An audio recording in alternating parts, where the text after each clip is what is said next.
Okay, stay with me here because I need to take you back before I can take you forward. It's October 20th, 1973, a Saturday night. Richard Nixon has just ordered the firing of Archibald Cox. The special prosecutor investigating Watergate Attorney General Elliot Richardson refuses. He resigns. Deputy Attorney General William Recoltes refuses. He's fired.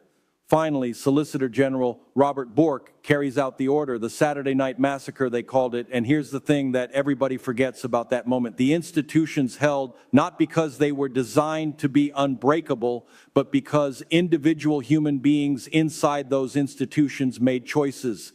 Richardson chose resignation over complicity. Ruckelshaw chose termination over obedience. The courts kept issuing orders. Congress kept investigating. The machinery of accountability, imperfect and slow and frustrating, kept grinding forward. I'm telling you this because at 3:17 p.m. Eastern Time today, January 10th, 2026, an individual human being inside an American institution made a choice, and that choice may have just changed the trajectory of this republic.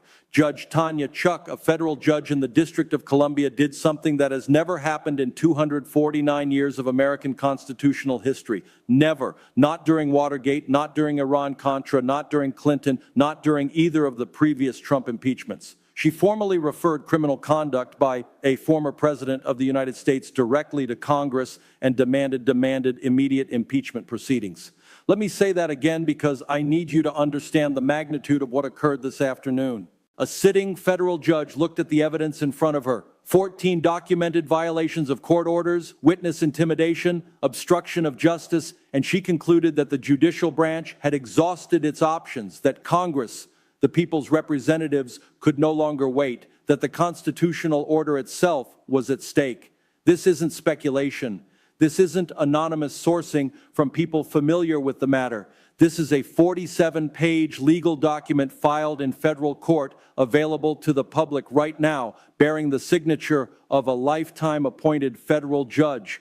And in approximately 72 hours, the House of Representatives will vote on whether Donald Trump becomes the first president in American history to be impeached 3 times. All right, let me walk you through exactly what happened today because the details matter. They always matter. Judge Tanya Chuckin presides over one of the federal criminal cases against Donald Trump. You'll remember her. She's been in the news for months, and for months she has been dealing with something no federal judge in American history has ever confronted at this scale, a defendant who simply refuses to follow court orders. Now, here's what you need to understand about how federal courts work. Judges have tools, limited tools, but tools nonetheless. When a defendant violates a court order, the judge can issue warnings. The judge can impose fines. The judge can hold the defendant in contempt. In extreme cases, the judge can revoke bail. But what happens, and this is the question that constitutional scholars have debated for 2 centuries, what happens when none of that works? What happens when a defendant is wealthy enough that fines are meaningless? When a defendant is powerful enough that incarceration seems politically impossible? When a defendant is defiant enough that warnings are treated as suggestions? That's the trap Judge Chutan has been caught in for months. Gag orders violated, witnesses contacted despite explicit court prohibitions, social media attacks on prosecutors, judges, potential jurors, not once, not twice, 14 documented times in 3 months, 14. Each time the court issued warnings, each time the court imposed contempt citations, each time fines were levied, and each time the behavior continued. Today, Judge Chuck Kahn stopped asking. She filed what's called a formal criminal referral. And I want you to think of this very specifically. Think of it as a federal judge officially telling Congress, I have exhausted every tool available to me. This defendant is so dangerous to the administration of justice that you, the legislative branch, need to act now immediately today. The language in the referral is worth reading directly, and I'm going to read it to you because words matter, especially words written by federal judges in formal legal documents. Quote, the defendant's repeated violations constitute a clear and present danger to the administration of justice and demand immediate congressional intervention. Clear and present danger. That's not judicial rhetoric. That's not hyperbole. That's a legal conclusion carrying enormous constitutional weight. Those words have specific meaning in American jurisprudence. They invoke the highest possible level of threat. And Judge Chuck didn't just send a summary to Congress. She sent the entire evidentiary record. Let me tell you what's in that record, because this is where it gets devastating. 14 gag order violations, each one time-stamped, each one screenshotted, each one archived in federal court records, transcripts from 7 separate contempt hearings where Trump was warned directly, personally, explicitly by the judge herself, phone records showing coordination with co-defendants despite court-ordered no-contact restrictions, social media posts targeting prosecutors, judges, and members of the jury pool, the very people who will decide his criminal fate, internal communications from Trump's own legal team acknowledging violations, sworn declarations from former federal judges, respected jurists with decades on the bench calling the conduct unprecedented, and then the most damaging piece of evidence in the entire referral, recorded conversations, audio of Trump discussing plans to defy court orders with close advisors. Stay with me here, because this distinction matters enormously. This isn't evidence that just shows behavior. It establishes intent. It's not he posted something he shouldn't have. It's he discussed a plan to violate court orders, and then he executed that plan, and we have him on tape. This is the kind of evidence that ends careers, that ends administrations, that ends political movements, and it was handed to Congress in a single 47-page document at 3:17 this afternoon. Now, I promised you historical context, and here's where it becomes essential. This has never happened before, not during Watergate, when Nixon was fighting subpoenas all the way to the Supreme Court, not during the Clinton impeachment, when obstruction was a central allegation, not during the Saturday night massacre, when a president fired everyone who stood in his way. Never in 249 years has a sitting federal judge formally initiated impeachment proceedings against a president or former president. Think about what that means. Think about every constitutional crisis this country has weathered, every scandal, every abuse of power, every moment when we wondered whether the system could hold. In none of those moments did a federal judge conclude that the conduct was so egregious, so dangerous, so fundamentally threatening to the constitutional order that Congress had to be told, act now. Judge Chutton crossed a line today that no judge has ever crossed. And here's what I think is critical to understanding why. A judge's authority, any judge's authority, depends entirely on enforcement. If orders can be violated without consequence, they become meaningless. Not just for one defendant, for every defendant in every courtroom across the entire federal system. If one defendant can ignore the court repeatedly, publicly, defiantly, and face no real consequences, then the message goes out to every defendant in America. Follow the rules or don't. It doesn't matter. Judge Chuck Kahn understood that her continued tolerance wasn't just about one case. It was damaging the judiciary itself. Every unpunished violation weakened the entire institution. So she escalated, not because she wanted to, not because she's political, not because she's partisan, because she concluded she had no choice. The criminal referral isn't about politics, it's about institutional survival. It's a federal judge saying, I cannot fix this alone, the conduct is too dangerous, Congress has powers I don't have, use them, this matters, and I really need you to stay with me here because it changes the frame entirely. Trump's defense has always been that this is political persecution, partisan prosecutors, Obama-appointed judges, deep state conspiracies, witch hunts. That defense collapses when the person making the accusation is a lifetime appointed federal judge acting on documented evidence filed under oath.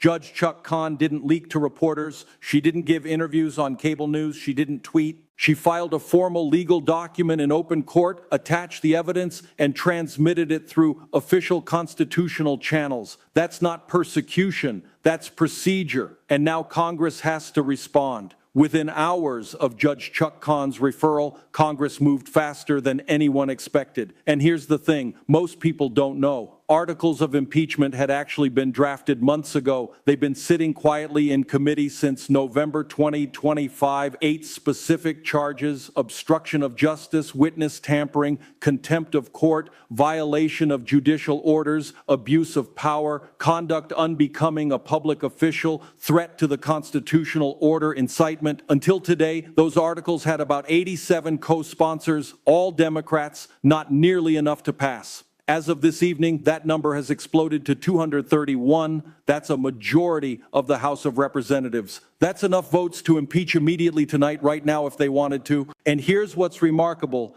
The new names aren't progressive Democrats from safe blue districts in San Francisco and Brooklyn. They're moderate Republicans from swing districts, Republicans who defended Trump through 2 previous impeachments, Republicans who went on television and called the investigations partisan, Republicans who voted against impeachment twice. They're breaking. Representative Mike Lawler of New York held a press conference this morning. He's a Republican from a district Biden carried in 2020. Listen to what he said, quote, "I swore an oath to the Constitution, not to any individual. When a federal judge says a former president is obstructing justice, I have a duty to take that seriously." Representative Don Bacon of Nebraska, another Republican, another defection. The political calculus has shifted overnight, and Democratic leadership isn't waiting. They've invoked something called Rule 99, Section 2. It's a fast-track procedure that mandates a full House vote within 72 hours. That motion was filed this morning, which means by Monday, January 13th at the latest, the House of Representatives will vote on whether to impeach Donald Trump for the 3rd time, 72 hours. That's the window. With 231 co-sponsors already committed, the math is unforgiving. Impeachment is no longer a question of if, it's a question of margin. Will it be narrow 218 to 217, or will it become a landslide as more Republicans break ranks over the weekend, because that list is growing by the hour? Moderate Republicans who were waiting for political cover are abandoning ship. They see a federal judge's criminal referral. They see documented evidence of obstruction. They see witnesses intimidated, jury pools contaminated, court orders treated as suggestions. They hear from constituents exhausted by constant chaos.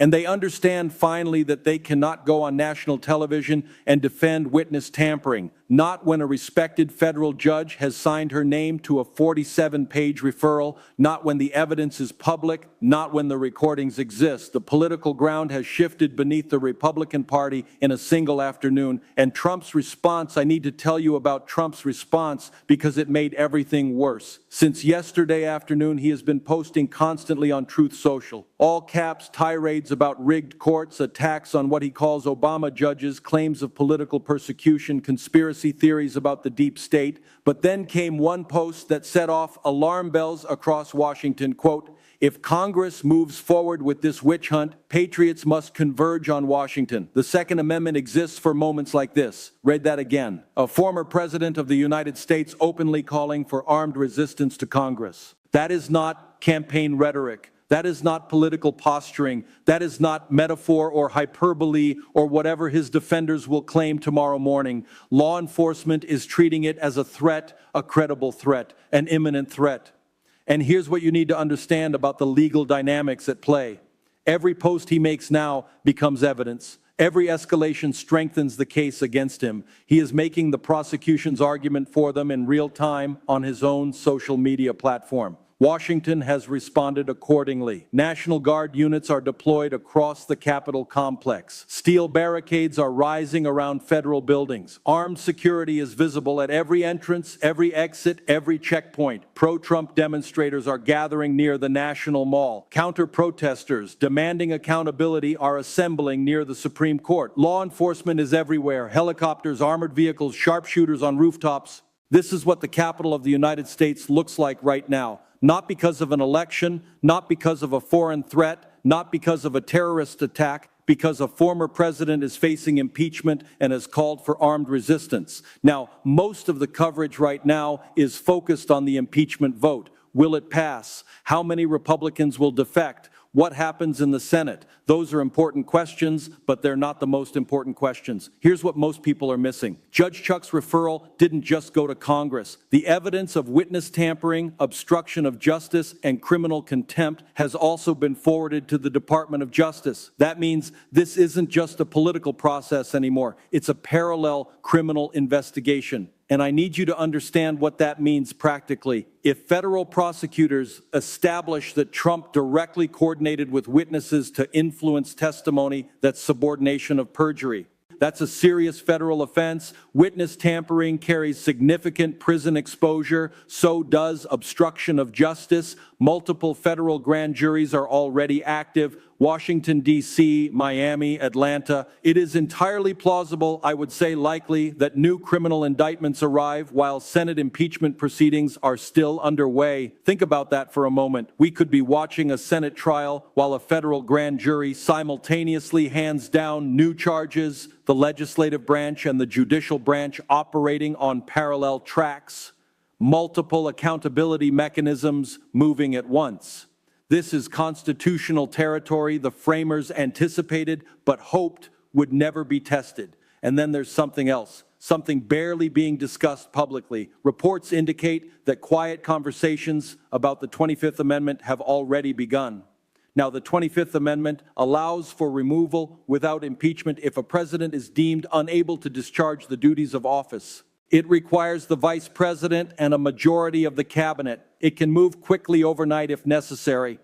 The fact that this option is even being discussed tells you how severe officials believe this situation has become. Let me be clear. I'm not predicting that the 25th Amendment will be invoked. I'm telling you that it's being discussed, and that discussion itself is historically significant. Meanwhile, the Republican Party is fracturing in real time. You have the loyalist representatives like Marjorie Taylor Greene and Matt Gaetz doubling down, calling for protests, defending Trump without reservation, attacking any Republican who breaks ranks, using words like traitor and Reno and worse.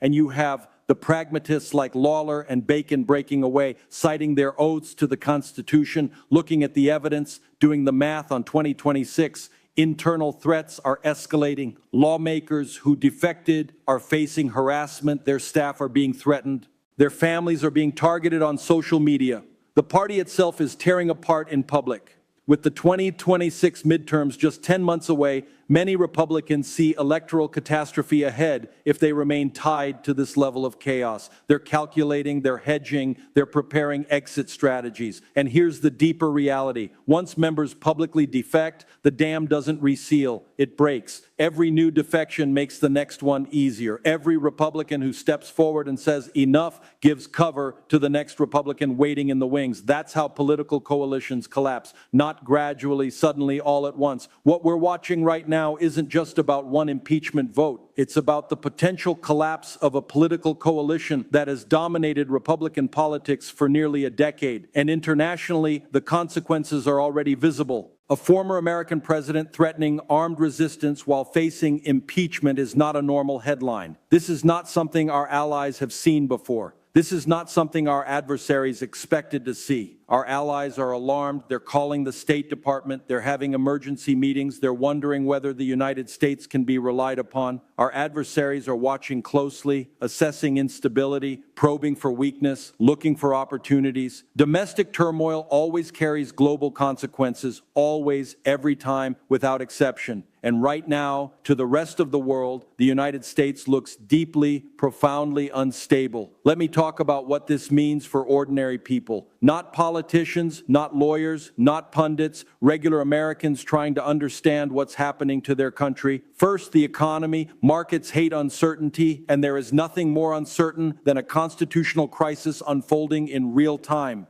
Futures markets are already reacting. International investors are watching when the world's largest economy looks politically unstable. Money moves, interest rates can shift, supply chains can tighten, hiring decisions get delayed. None of this is guaranteed, but all of it becomes more likely when the political system is consumed by crisis. Second, trust. This is harder to measure, but maybe more important. How do you explain to your children what's happening right now? A former president calling for armed resistance, National Guard troops surrounding the Capitol, a federal judge concluding that obstruction of justice has become so severe that Congress must act immediately. This is the kind of damage that's hard to rebuild. Faith in institutions, belief that the system works, trust that disagreements can be resolved through process rather than force. Every generation of Americans has to decide whether the Constitution is just words on paper or something that actually constrains power. This is one of those moments right now this week. Third, safety. Law enforcement isn't deploying the National Guard as a precaution. They're deploying it because they believe the threat is real. The memory of January 6th isn't abstract, it's operational. Agencies know exactly what happens when rhetoric turns to action. They watched a mob attack the Capitol in real time. They watched officers beaten with flagpoles. They watched windows shattered and chambers breached. They are determined not to be caught off guard again. For people in Washington right now, federal employees, Capitol staff, families living near government buildings, the next 72 hours will be tense. Security checkpoints, street closures, helicopter noise through the night. That's the human reality of constitutional crisis. It's not just cable news drama. It's people canceling plans, keeping children home from school, wondering whether their commute will be safe for the future. Whatever happens Monday, the political landscape has permanently changed. If Trump is impeached for the third time, he becomes a historical figure unlike any other, defined not by policy accomplishments, but by repeated accountability proceedings. 3 impeachments, multiple criminal indictments, a federal judge formally declaring him a danger to justice. If he's somehow acquitted in the Senate, he remains politically viable but legally exposed, with federal criminal cases continuing regardless of congressional votes. Either way, the next few years will be consumed by trials, appeals, investigations, and ongoing instability. There's no path back to normal from here, only forward through whatever comes next. All right, let me lay out what the next few weeks could look like. Not as predictions, I want to be careful about that, but as genuine possibilities based on what we know right now. Scenario 1, impeachment passes, Senate convicts. This requires all Democrats plus at least 18 Republicans in the Senate. That's a high bar, but it's not impossible, especially if more evidence emerges during a Senate trial or if Trump continues escalating his rhetoric in ways that make him impossible to defend. If conviction happens, Trump would be permanently barred from holding federal office again. His political career would be constitutionally over. Scenario 2, impeachment passes, Senate acquits. This is perhaps the most likely outcome based on historical patterns. The House impeaches, the Senate holds a trial, but 67 votes for conviction don't materialize.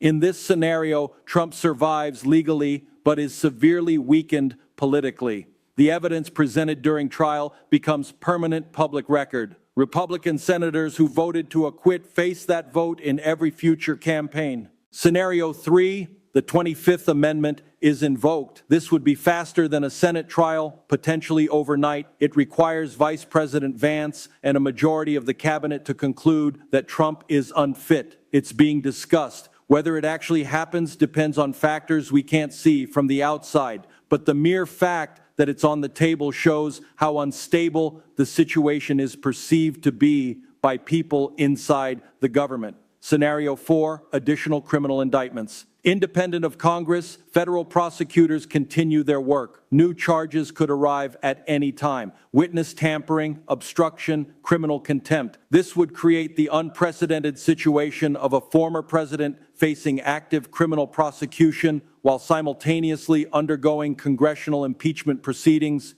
2 tracks operating simultaneously, neither waiting for the other. And here's what's critical. None of these scenarios are mutually exclusive. Several could happen simultaneously, and that's perhaps the most important point. Trump is not facing one threat. He's facing multiple threats converging at once. Congressional, judicial, criminal, political. The next 72 hours will determine which of these paths becomes reality. So where does that leave us? Here's what you need to remember from everything we've covered tonight. 1, a federal judge has formally referred criminal conduct to Congress for the first time in American history. This is not politics. This is not partisanship. This is a lifetime appointed federal judge acting on documented evidence of obstruction and witness tampering. 2. The House will vote on impeachment by Monday. With 231 co-sponsors already committed, passage is virtually certain. The question now is margin and whether more Republicans break ranks over the weekend. 3. This is bigger than impeachment. Criminal investigations continue. The 25th Amendment is being discussed.